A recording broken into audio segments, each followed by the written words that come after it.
I am grandmother extraordinaire. Oh, excuse me. What's grandmother extraordinaire's first name? Extraordinary. Virginia. Virginia. Okay. Virginia. Every person has an impact on those around them. Some great people forever change the lives of those who know them. My grandmother was one of those people, and this is her story. Because my grandmother died when I was only 2 years old, I set out to learn more about my grandmother from some of the people that knew her best, her family.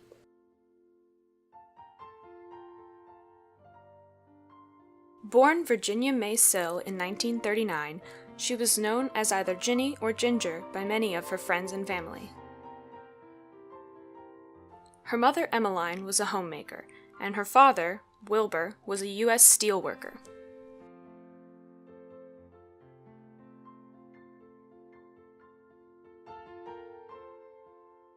My mom loved her father.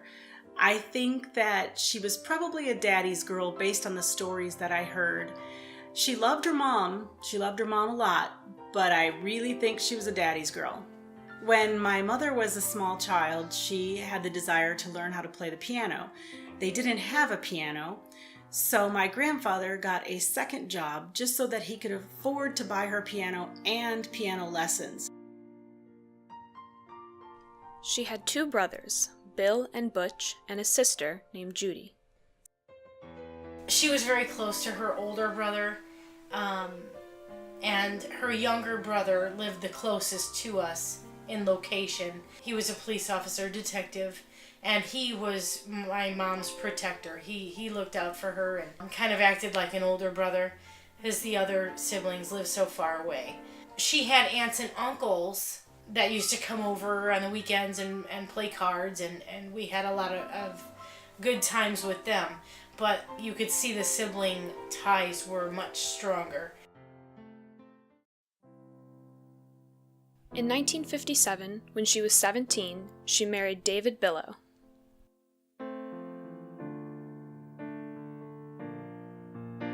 My parents met when they were kids. They grew up in the same general area in Chicago. Mom was from Roseland, my dad was from Pullman, the kind of Italian neighborhood. My dad was best friends with my mom's brother, and then, they all go out as friends and everything. Well, then it gets a little more serious and a little more serious, and before you know it, they're engaged and they get married. And then I came along when she was 18 and he was 23, so they didn't really have much time alone together before I popped up. One Easter, my mom said to my dad, "Go out and get her a little duck for her Easter basket." She meant a stuffed duck, but he came home with a real duck, so I had pet duck.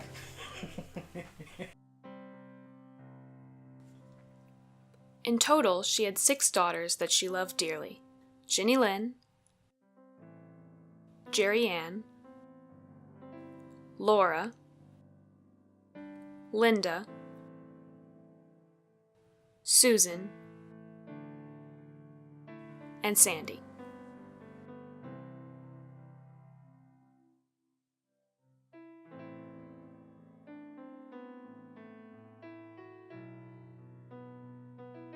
Mom was an amazing woman. She was the most selfless person I'd ever met. She never put herself before anybody else. She was always second. One of my favorite qualities that my mother had was how she made everyone feel welcome. If they were a cousin coming to visit from out of town, or if it was a friend coming over to visit, my mom always made everyone feel at home and comfortable. She was the kind of person that everybody liked. I don't know of anyone who didn't like my mother. She was very caring. She would do anything for you, especially her kids. Everybody loved my mother. She was just one of those people who was not judgmental, and she just cared for everyone. I remember my cousins all loving to come to our house because my mother was such a good person. My mother's brother was a Cook County Sheriff's policeman at the time, and because the schools were having such problems with racial riots, they brought him in, and he was one of the officers in the school to try to help with the riots and stuff that were happening in the schools. So my mother decides that we can't go to that school, and so we need to go to a private school. And to help pay for that tuition, she got a job at McDonald's. She always had more than enough so anybody could come in and sit down, and there was always a place at the table. My mom was a very good cook. Everybody loved to go over to her home and have gnocchi, spaghetti, stuffed cabbage rolls. I remember that she would cook amazing food, especially her fried chicken. Everybody getting together, all the cousins, we'd play while the parents were in the kitchen cooking.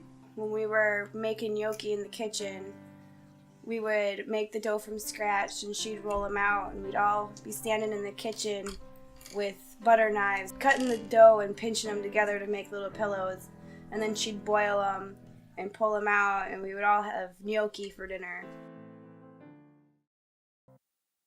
My mom was an excellent, excellent piano player. She played beautifully. She didn't even need music most of the time. She could, harder songs, she'd get the sheet music. Most of the stuff she knew by heart. One of my fondest memories of her playing was at Christmas time. Every Christmas, she would play the Christmas carols, and all of us girls would stand around the piano and sing. She loved Christmas so much. We would be standing around the piano, and my mom would be playing piano, and we would sing for hours Christmas songs. But the one year I remember my mom, we really didn't have a lot of money, and she went out and rang the Salvation bell for extra money for Christmas presents because she loved to buy us Christmas presents. And with 6 kids, that took a lot of money for Christmas presents. When I was younger, my mom was able to stay home and be a stay-at-home mom. She worked around the holidays just to be able to bring presents into the home for Christmas or Easter. She would get a part-time job just to be able to afford to buy us the presents that she wanted to give us. And then after my father and my mother got divorced, my mom had to work a lot of overtime just so that she could make ends meet. Everybody around Christmas, we all get together at her trailer, and the one year she wrapped $15 in singles in a present. I remember unwrapping that and going crazy about it.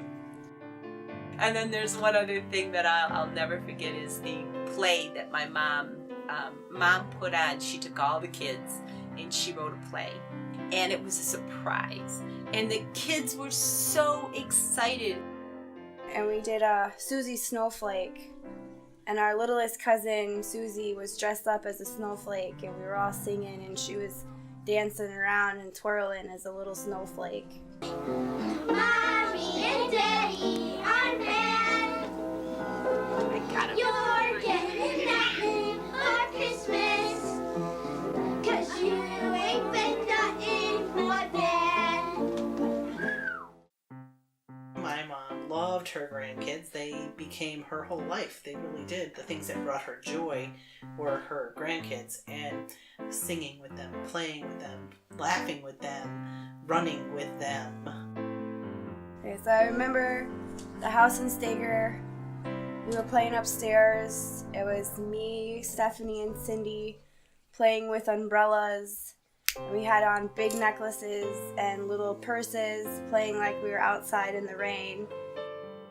As she got older, she liked her grandkids to spend the night. So there was always sleepovers at Grandma's house on the weekend. So whoever didn't have to go home or didn't have CCD or something else that they had to go home for, then the weekends, pretty much Grandma had the grandkids. Babies. Grandma loved babies. She had 6 children, and if she could have had more, she would have. When I had my first child, I was very nervous. I came home from the hospital that evening, and my child would not stop crying. My mother took the baby away from me, put the baby on the bed, and swaddled her very tightly, and then held her very close and rocked her on the bed, and it calmed the baby down. Having my mom there to show me what to do really helped me.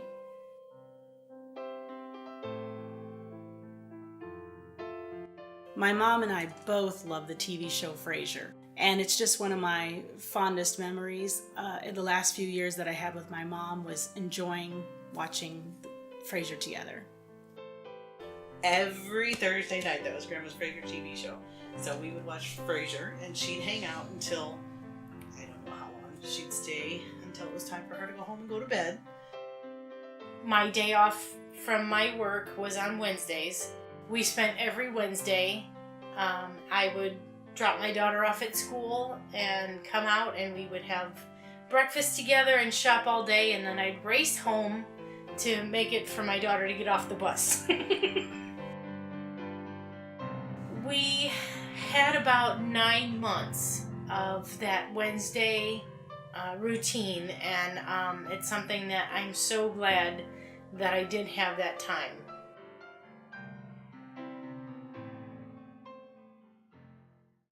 One time we were at my Uncle Butch's house, which is her brother's house, and we were all sitting in his living room. My Uncle Dick had come in to visit. He is my mother's father's youngest brother. So we were all sitting in the living room talking, laughing, having a good time. And that was back in the days when men kind of wore short shorts. And we were all sitting around, and my mother, who was not very outspoken and, you know, a little on the conservative side, said to my Uncle Dick, "Uncle Dick, your Richard is showing." And that was like something that stuck in my head, that's so out of character for my mother to say. But here's my mom. She's the one, because, you know, she doesn't like her children to see stuff like that. So whenever I think about that, I mean, that happened, gosh, probably 30 years ago.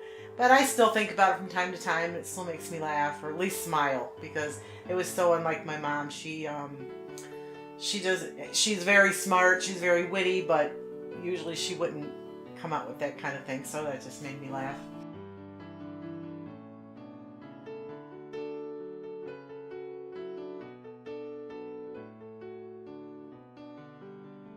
Virginia Billo passed away on January 23, 2001. The thing that she always told us, all of us, and I'll never forget it, and I tell my kids, is that family is the most important. Family is the most important thing in your life. You should spend your time with your family, because that's where it's at. And that's what I was taught, and that's what I try to teach my kids. It took us a long time to recoup, and our family stuck together.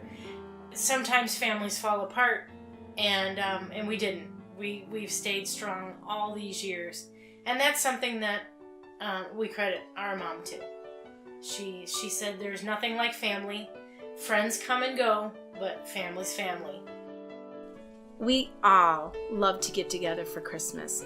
All the grandkids, nieces and nephews.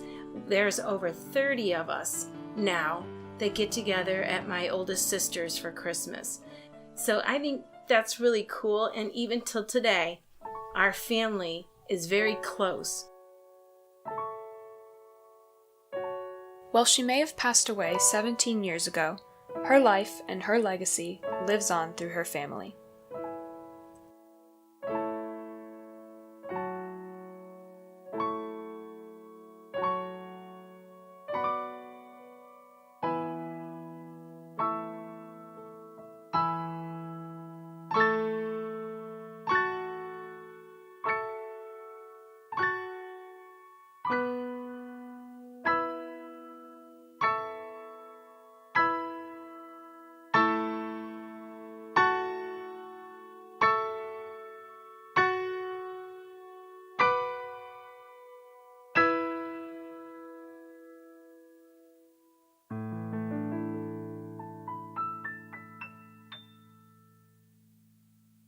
Yeah, after the first time, let him do it without the Band-Aid.